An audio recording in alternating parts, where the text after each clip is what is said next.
So you may have seen headlines like this: EU savaged over nonsensical rules banning sausage sales to Northern Ireland. And in this segment, we're actually going to explain why this is the biggest load of rubbish you're going to read all week. Maybe the biggest, who knows? It's been a rough week for the news, ladies and gentlemen. But we move. So the EU moves to ban imports of frozen mince and sausages to Northern Ireland have been blasted as nonsensical by Environment Minister George Eustace. So as far as I know of, there is no ban on frozen stuff. Frozen meats is on chilled meats, and that's based upon a grace period that was agreed by the UK, which we'll talk about towards the end of the video. So first, we're going to debunk these articles from the Express. And George Useless. So, Conservative Party MP joined Sky News presenter Kay Burley on Tuesday morning to discuss the ongoing talks to clear the impasse over the Northern Ireland Protocol. Brussels and London have clashed amid reports Johnson is considering extending the grace periods for chilled meats to the province, which is due at the end of July, right? So this is the end of a grace period. So what you have is Brexiteers crying about the ends of grace periods, which, if they wanted to, the EU actually offered longer grace periods, but the UK said no to them. So that tells you all you need to know about the UK, that we make agreements, we have grace periods and things like that, which grace periods are a kindness to the UK, really, because it allows the people, companies within Northern Ireland, to find other suppliers of chilled meats. Now, for whatever reason, these companies in Northern Ireland have failed to do so. Okay, so this whole argument that Eustace is making is very stupid, and I don't understand why in this part of the article they've written frozen mince when it's chilled meats. Like, the grace period on chilled meats ends, and they've always known this. That's the thing. The European Union has responded with a threat of swift retaliation. However, Eustace branded any attempts to halt the movement of meats into Northern Ireland as nonsensical. Well, I'll tell you what was nonsensical: Brexit. But you decided to, I can't remember if you backed Brexit or whatever, but you are backing it now. And this was one of the parts of the oven-ready deal that was negotiated. Did you say that the deal was nonsensical at the time? No, you didn't. You voted for it, didn't you, buddy? Absolute moron, this guy.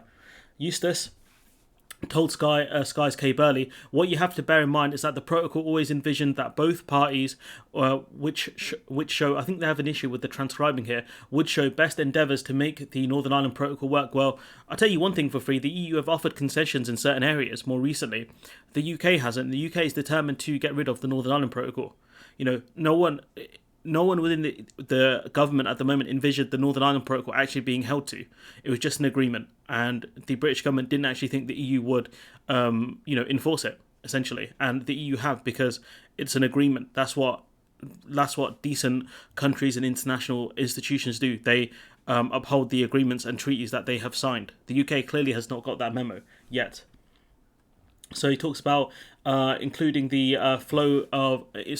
including recognising that Northern Ireland was an integral part of the UK, and you should support the free flow of goods to Northern Ireland. Well, why did you sign the Northern Ireland Protocol then? Why didn't you stay in the single market in the customs union? If you had done that, then you would be alright. There wouldn't be an issue here. If we had alignment, there wouldn't be an issue here.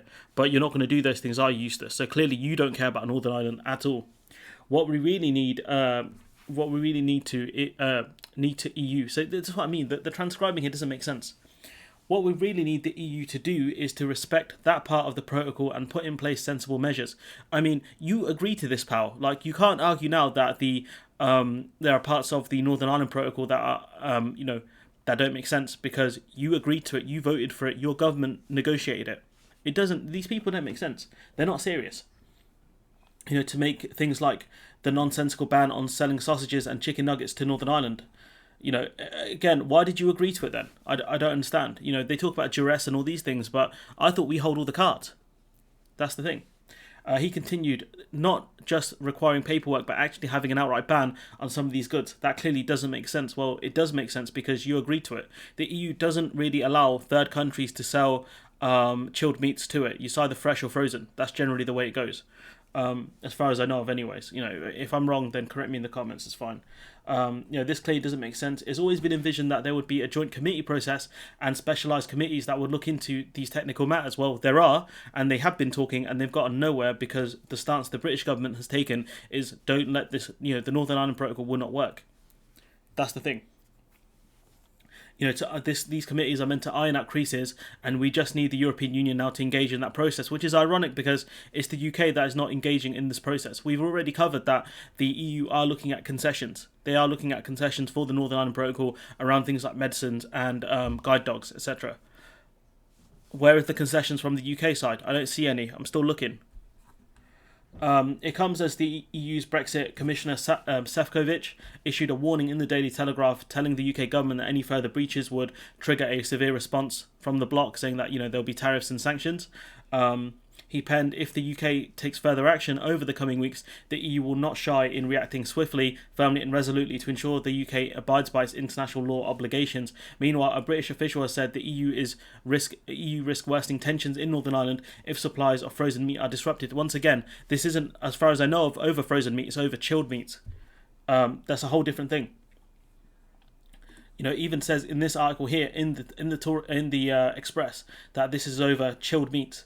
Currently, imports of chilled meats from the UK mainland are exempt from customs controls until the beginning of July, which is true.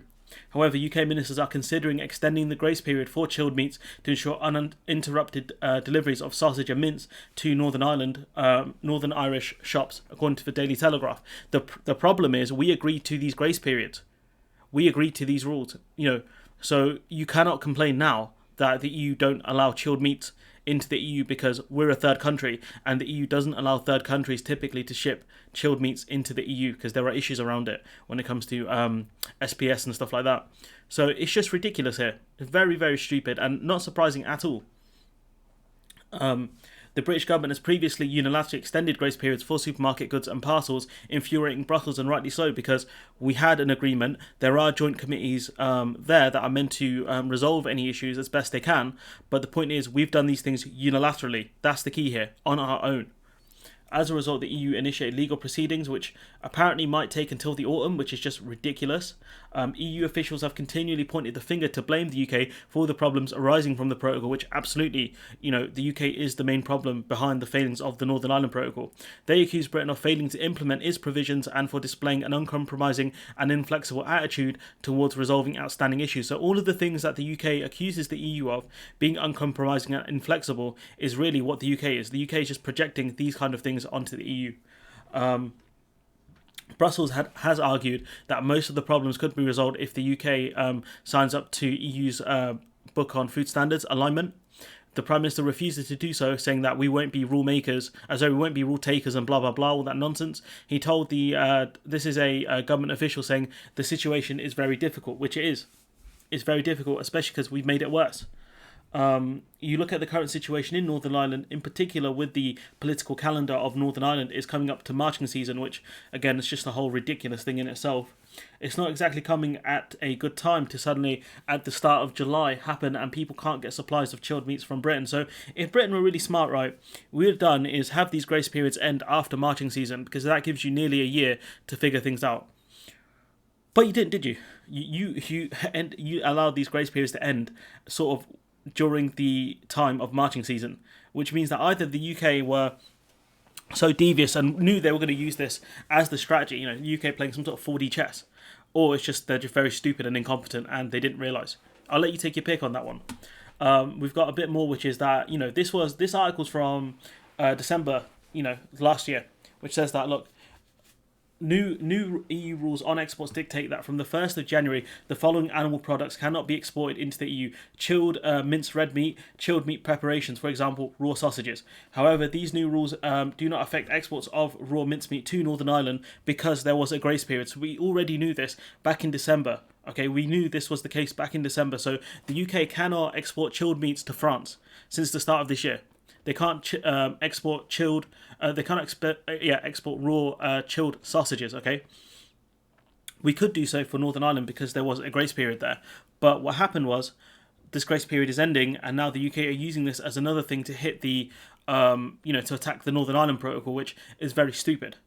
Especially because we knew this was the case. I mean, if the media do not debunk this story, then they've done a very stupid job. And once again, it's up to a bunch of YouTubers to hold the politicians accountable again, because this is ridiculous. It's not hard to debunk this story. I've literally done that in the space of 10 minutes. How long has this video gone on for?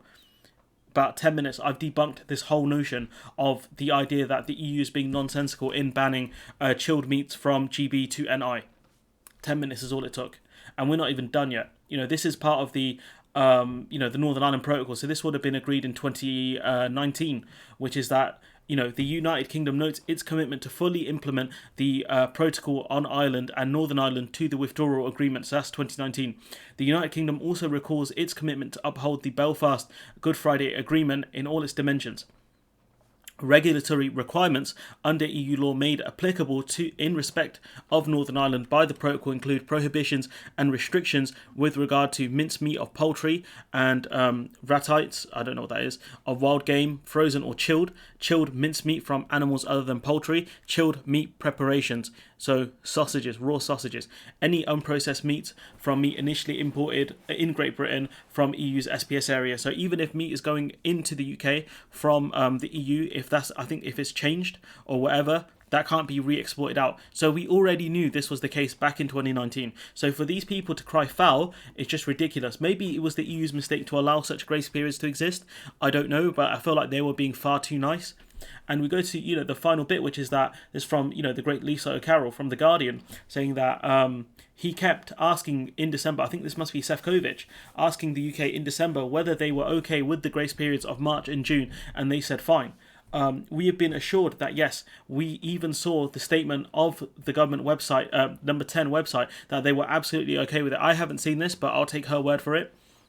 So that's why we were so surprised when the first batch of unilateral actions came, we started legal action. And this is why the EU was so slow off the mark to deal with the UK in terms of legal action, because they never expected this, because the UK gave absolute assurances that there wouldn't be any unilateral action. So the EU were very naive to believe that Boris Johnson and, what's his face, Frost and the other people wouldn't lie to them. Extremely naive. Even though this is an international treaty, even though the penalties can be quite harsh, the EU were incredibly naive to not do anything about this. But, in conclusion, what can we learn? These people are absolute frauds, that they made an agreement in 2019 to stop the exports of multiple things, including chilled meats and chilled meat preparations like sausages. We knew this in 2019, that this would be the case. 2020, this would be the case. And now they're crying foul because the grace period is ending. That's who these people are. You can't make any agreements with these people based in good faith. You can't do that. You have to have absolute checks and absolute penalties. That is the only way to deal with the charlatans we have in charge of the UK right now. And these are the people that will continue to stoke tensions within Northern Ireland to escalate the violence, so then they can get rid of the Northern Ireland Protocol, and it puts EU in a very precarious position if that happens. We've already kind of discussed, depending on what time the video comes out, that some EU diplomats have kind of floated the idea of taking Ireland out of the free movement of goods, kind of the single market, etc. But then that story was kind of attacked within an hour by other EU officials saying that this is a load of rubbish, blah blah blah. We stand with the EU, we stand with Ireland. The EU stands with Ireland, etc. But look, anyways, I'm going to leave it there. This just shows you this guy here, absolute fraud, proper crybaby. Let me know what you think in the comments below. Like, comment, share, subscribe, and hopefully I'll see you in the next one.